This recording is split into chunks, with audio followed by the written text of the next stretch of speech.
5h30. Direction Tours.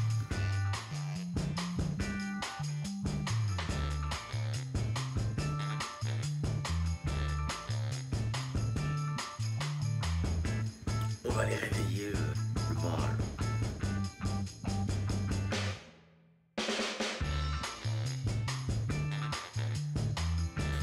Il va faire froid. Difficile de se lever. Très petit thé. Et c'est parti. Un thé dans les rigueurs. Évidemment, bien sûr.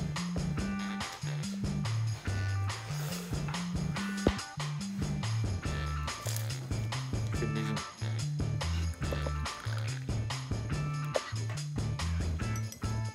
Je lui parle, il m'écoute pas. Non, rien à foutre. Ça, les jeunes d'aujourd'hui. Là, vous voyez. Mais il n'entend pas. Eh oh, hop.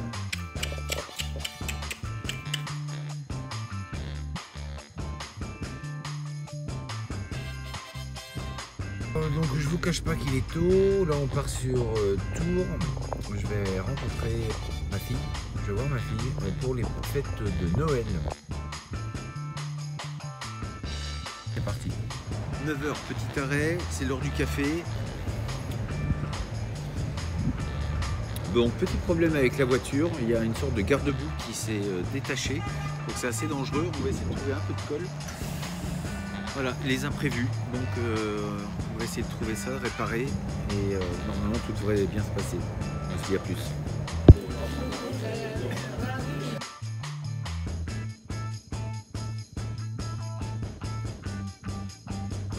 Opération réussie.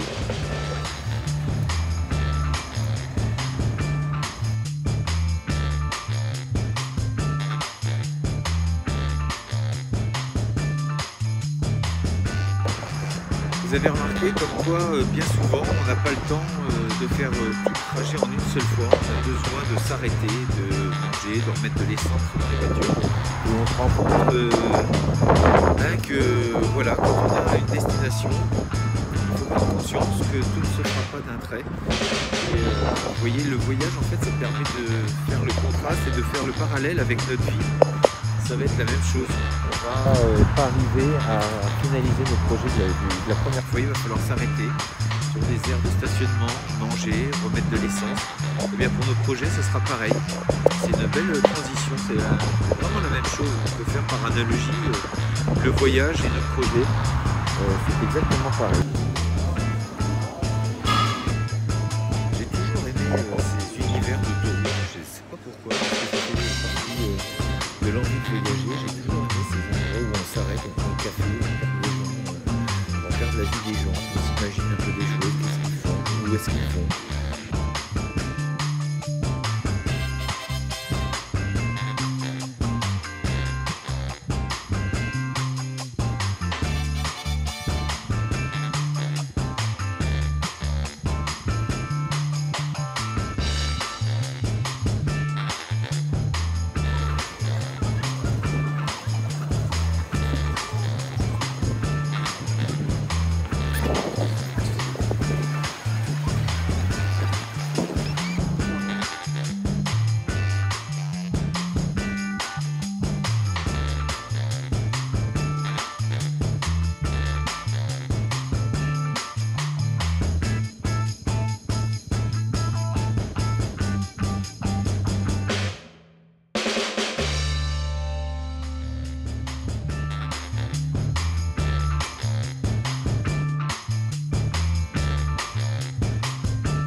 Fête de Noël dit achat de cadeaux.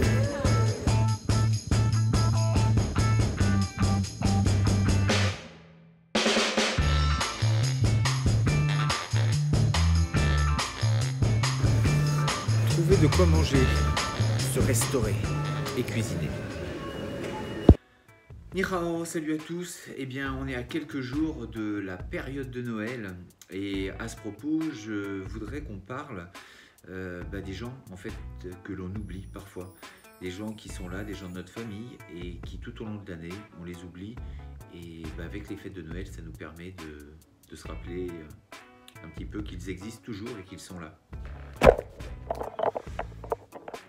Je ne sais pas si vous c'est pareil, mais quand on était enfant, pour ma part, quand j'étais enfant, on était rassemblés chez ma grand-mère et mon grand-père, et il y avait toute la famille, il y avait les frères, donc mon père avec ses frères. On était toute une tablée et c'était toujours des moments assez extraordinaires. Et c'est des moments qui ont marqué mon enfance et encore aujourd'hui, je m'en souviens très souvent. Et c'est des moments qui sont très fugaces parce que ça ne dure qu'une fois dans l'année, bien souvent, où toute la famille est réunie. Et les gens s'en vont un petit peu à droite, à gauche, on quitte la région, on quitte parfois le pays et on se voit de moins en moins. Le monde, avec Internet et tous les réseaux sociaux, on arrive à parler avec les gens au bout du monde. Donc du coup, le monde devient comme un grand village.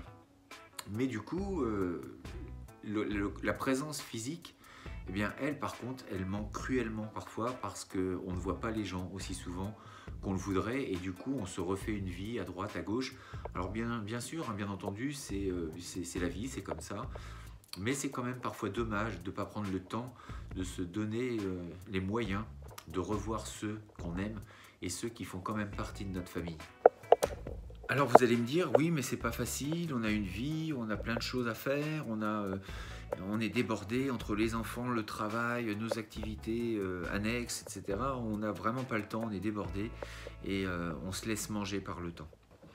Le temps devient notre maître et on n'arrive plus à le gérer. Voilà, c'est comme un animal sauvage qu'on n'arriverait pas à dompter. Et en fait, je pense que si on veut vraiment, on peut. C'est-à-dire qu'on n'est peut-être pas forcé de se voir chaque année, mais imaginez, prenons l'exemple, vous voulez vous réunir, vous voulez repenser un petit peu à cette famille que vous avez perdue ou à des gens qui sont loin mais que vous aimeriez rencontrer.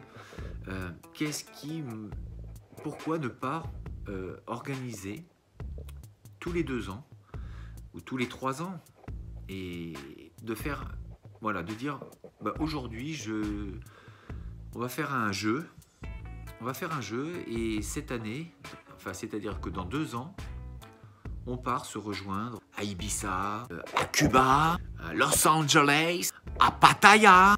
Enfin bon, il y a tellement d'endroits dans le monde. Et pas forcément si loin, peut-être dans des endroits plus proches de chez nous, à Lunery, en Corrèze, en Creuse. Non, mais blague à part, il suffit de se donner un point de chute, un point de rendez-vous et de se tenir à quelque chose où tous les 2 ans, on se voit, on s'organise ça, on sait que une fois tous les 2 ans, tel week-end, on part et on se voit tous. Et si ça, on le sait, eh bien on organise sa vie en fonction de cette date qui devient importante. Et si on n'arrive pas à s'y tenir, alors c'est peut-être, encore une fois, qu'il faut savoir lâcher prise, ne pas forcément chercher à rencontrer les gens qui ne veulent pas venir. Alors vous allez me dire, oui, mais c'est pas parce qu'on veut peut-être pas. Ou... si ça fait la première fois, ou si c'est la 2e fois ou 3e fois qu'au bout de 2 ans, les gens n'arrivent toujours pas à se libérer, c'est que peut-être il y a une envie de ne pas vouloir réellement se rencontrer. Et c'est pas quelque chose de mal, c'est quelque chose qui est comme ça. Mais il faut l'accepter, il faut savoir en prendre conscience. C'est que parfois on peut-être pas se voir tout le temps.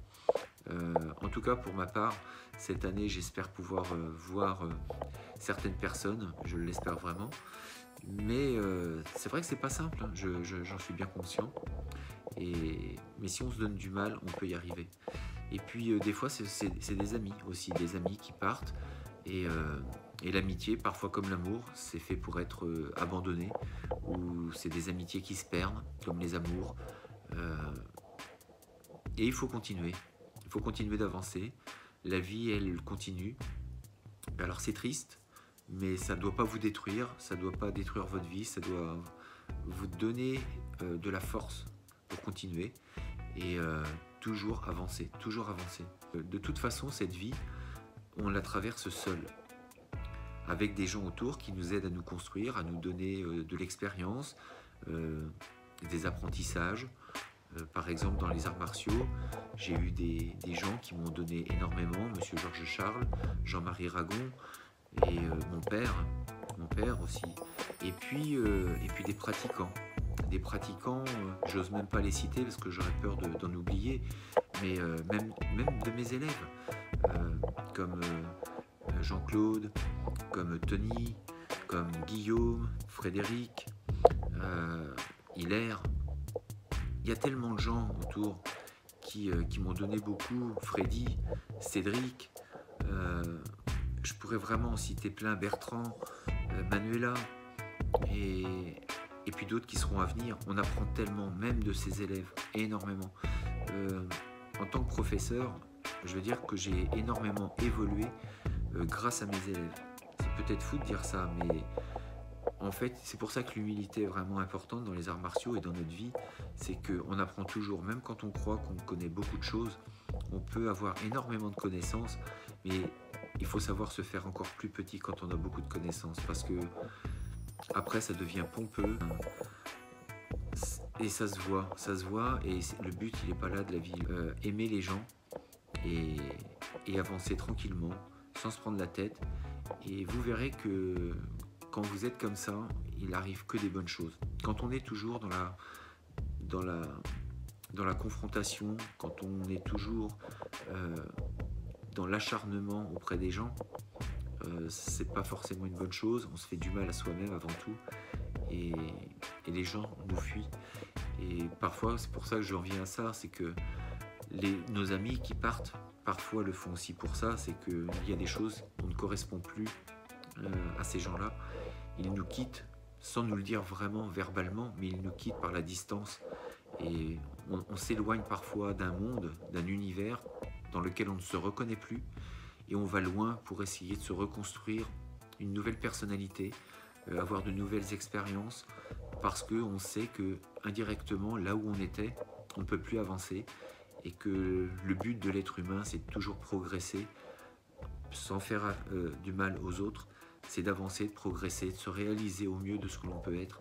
Et voilà. Par contre, ne pas oublier d'où on vient, toujours avoir une pensée pour nos maîtres, pour nos professeurs, pour tous ceux qui nous ont donné des choses, vous les appellerez comme vous voudrez, mais en tout cas d'avoir une pensée pour eux, et puis d'avoir une pensée pour vous aussi, de savoir que vous êtes une personne en devenir encore meilleure. Donc pensez à vous, faites-vous plaisir, accordez-vous plein de bonnes choses pour vous, de bonnes pensées, entourez-vous de bonnes personnes, et puis passez de très bonnes fêtes. Faites un petit coucou à ceux qui sont loin, histoire de leur dire que vous pensez à eux, ça leur fera plaisir, et il y en a sûrement qui vous appelleront pour vous dire qu'ils pensent à vous. Voilà, et bien en tout cas à tous ceux que j'aime, je pense à vous, j'espère vous voir bientôt. Merci pour tous, à tous ceux qui me suivent, j'espère qu'on sera encore plus nombreux. Le but de cette chaîne, c'est vraiment de partager sans se prendre la tête, c'est de rester bon enfant. Une chose importante, c'est que je n'ai aucune vérité. J'ai ma vérité à moi qui me correspond avec ma vie que j'ai passée, avec mes expériences, j'ai ma vérité. Donc c'est une vérité que j'essaye de retransmettre, mais en aucun cas je dirais que c'est la vérité. Donc chacun a sa vérité, et vous aurez tous raison. C'est-à-dire que quoi que vous pensiez, quoi que vous fassiez, vous aurez raison. Et la vie vous donnera raison. Sur ces bonnes paroles, je vous dis restez joyeux, restez forts, restez beaux, restez bienveillants, et surtout, à très bientôt. Ça Etienne, abonnez-vous.